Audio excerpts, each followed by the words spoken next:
Албан ёсны зар өчигдөр үдээс өмнө бол ирсэн. Тэр зар нь ямар зар байсан бэхээр өнөөдөр 12 цагаас намын бүлгийн хуралтна гэдэг зар бол байсан. Би тэр зарын дагуу бас бүлгийн дараагаас тодруулахад бол тодорхой нэр бүхий гишүүд бол бүлгийн дарагт бүлгийн хуралд болъё гэсэн шаардлагыг хөрвүүлсэн юм билээ.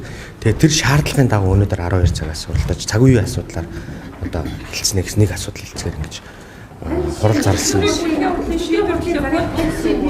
Хэлээгүй ямар ч байдлаар гар утас мессеж цахим орчин бичлэн болон ямар нэгэн байдлаар зааруул ирээгүй. Би яг өчигдөр хуралдаж явах цаг үед бол одоо яг сошиал орчноос л энэ хуралдаж байгаа мэн гэдэг мэдээлэл. Ямар нэгэн байдлаар энэ чинь хууль бос шүү дээ. Энэ хурлын чинь бүлгийн дарганд тоодогтойгоод ажлын албан нь хурлаа хангаад явна. Дээр нь хурал нь өөрөө одоо хууль ус байгаа юм чинь гарсан шийдвэрүүд нь өөрөө хууль ус гэж болно. Тэгээ өнөөдөр тэр шаардлагыг нь хүлээж аваад өнөөдөр 12 цагаас хурлаа бүлгийн дарга зарласан юм байл шүү дээ. Хэлцэх асуудлууд байгаа бол бүлгийн хурал дээр орж ирээд хэлцэх асуудал нь бүлгийн гишүүд нь саналаа гаргаад ингээд хэлцүүлж болно шүү дээ. Тэгээд заавал ингэж дарангуйлж хүч төрж ингэж асуудлыг тэгээд тэр бүлгийн даргыг одоо сонгуульд албанчлалаас нөхцруулж байгаа мó чөлөөлж байгаа би тэрээс ойлгоогүй. Тэр үндсэл нь өөрөө бас зөв юм уу буруу юм уу гэдэг асуудлыг бүлэг дотор ярих хэрэгтэй. Тэгэхээр бол одоо би өчтөрийн хурлыг бол албан бус хурал боллоо гэж өнөөдөр 12 цагаас хуралдах нэ. Хуралд нь хэвээр байгаа. Хууль бус хурал болоо гэж үндсэл нь юу юм? Ямар хуулийг заалтыг зөрчсөн гэсэн үг юм? За манай бүлгийн дүрм журам байна. Улсын хурлын тухай хууль байна. Улсын одоо бүлгийн дарга өөрөө энэ хурлын цараа тоодогтоож бүлгийн ажлын бид үгүйс ялж шүү дээ. Бүлгийн ажлын албан хурлын зохион байгуулалттай.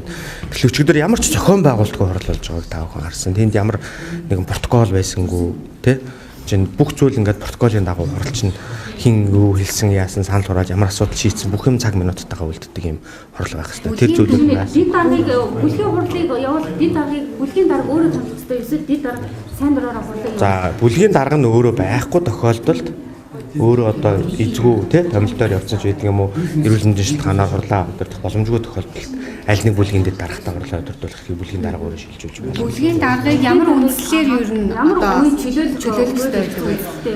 За бүлгийн дарга тэр журман дээр одоо тодорхой төвшөнд юу гэж заасан юм. Өчигдрийн тэр үндслэл бол надад нэг тийм үндслэлгүй санагдсан. Яагаад тэгэхээр вэ шүү дээ. За тэр санал хураалт бол нэгдүгürt бол би ингэж харсан. За манай бүлэг саяхан туралцсан.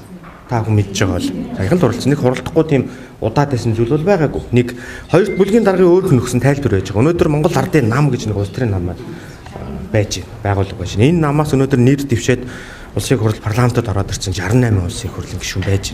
Монгол ардын нам чинь баг хурлын чөлөөт цагт өдөртөх зүйл гэж байгуулга байж. Тэгээ өнөөдөр энэ цаг үеийн нөхцөл байдлаар үүсэж байгаа нөхцөл байдалтай холбоотойгоор өдөртөх зүйлээ хуралдуулъя гэсэн шаардлага өнгөрсөн хугацаанд нэлээдгүй тоног явсан.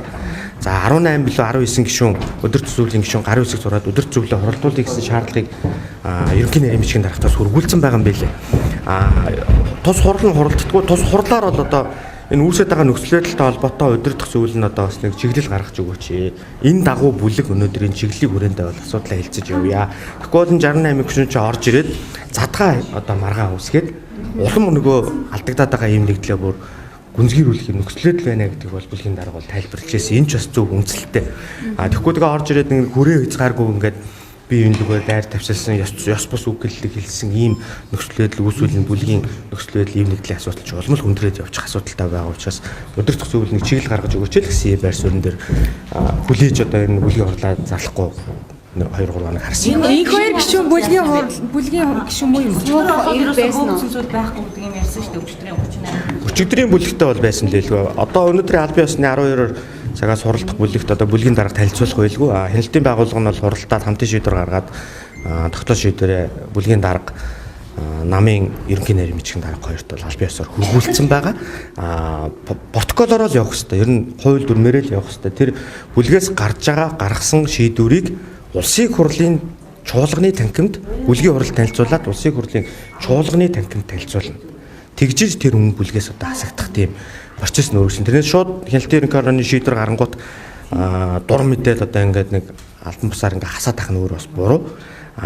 Бүлгийн дарга нь их хурлын дарга нь өөрөө холбогдох хурлууд дээр ийм мэдээллийг бас нэг уншиж танилцуулсны дараа бол бүлгээс гарч байгаа. Өчигдөр бол танд одоо мессеж хурлын зар ирүүлээгүй гэдэг зүйлийг таашаа. Тэгэхээр гişүүдээ оролцоог үндсэндээ хангаагүй гэсэн гэж ойлгож байна. Надаарч зогсоогүй нэлээд хэдэн гişүүд рүү бол ерөөсөө бүлгийн хурлын зар ирээгүй. Нөгөө одоо дуртай үедээ хуралдаа дуртай хүний даргаа сонгож ийн гэсэн зүйл ярьж байна. Энийг таяаж. Тэгээ наа чинь одоо тэр төрөмгийлж байгаа байдал чинь энэ шүү дээ. Өнөөдөр дарангуул гэж яриад байгаа, хүч төрнө гэж яриад байгаа байдал чинь л өөрөө энэ шүү дээ. Магадгүй бид нар ингээд одоо магадгүй өдөртөх зөвлөлд байгаа тэр 18 9 гишүүн ч гэсэн өнөөдөр шаардлага хөргүүлээд байхад хуралдуулахгүй байна гэсэн нөхцөл байдлаар өдөртөх зөвлөлийг хуралдуулж бас болно шүү дээ. Гэтэл энэ чинь улс төрийн нам чи өөрөө дүрмтэй энэ улс төрийн намын хууль гэж байж байна. Энэ хууль дүрмийнхэн дагуу өнөөдөр бас хүлээцтэй хандаад тийм ээ. Бас хуралдуулчих болов гэсэн байр сууриас л асуудал тандаад явж байгаа юм билээ. Юу гэж харсан. Шийдвэртэй холбоотой асууж их хоёрыг үндэслэл нь юу байсан бэ? За, Багварлын 100 гаруй гишүүдийн гомдол ирсэн. За, гомдол төр бол нэлээд хатуу шаардлагуудыг бол тавьсан.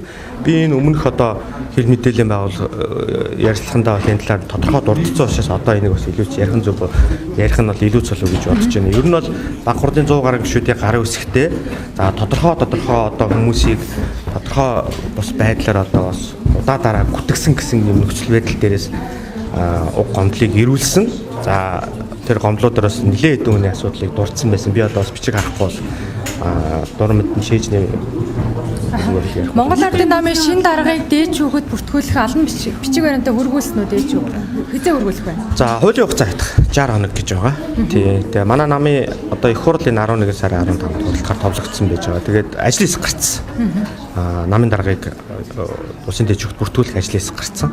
За улс төрийн намын тухай хууль болон улсын дээд шүүхийн нийт шүүгчдийн хуралдаанаас гаргасан журам гэж байгаа.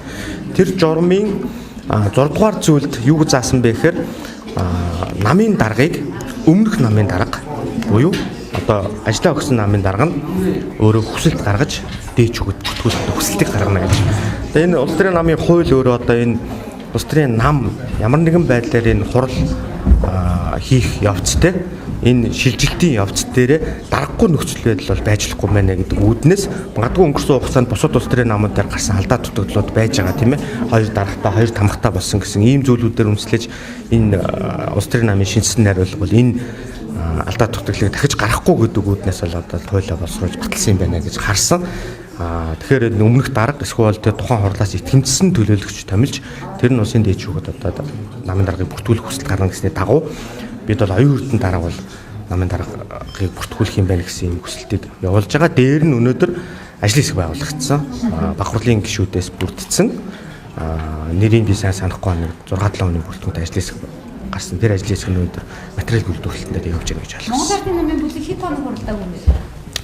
За өнгөрсөн 7 хоногт нэг цугласан баг тэрний өмнө 7 хоногт хуралдсан байж. Өнөөдрийн хуралдаанаар ирээдсэн миний За нэг 7 хоног л завсарласан да. Нэг 7 хоног л завсарласан баг.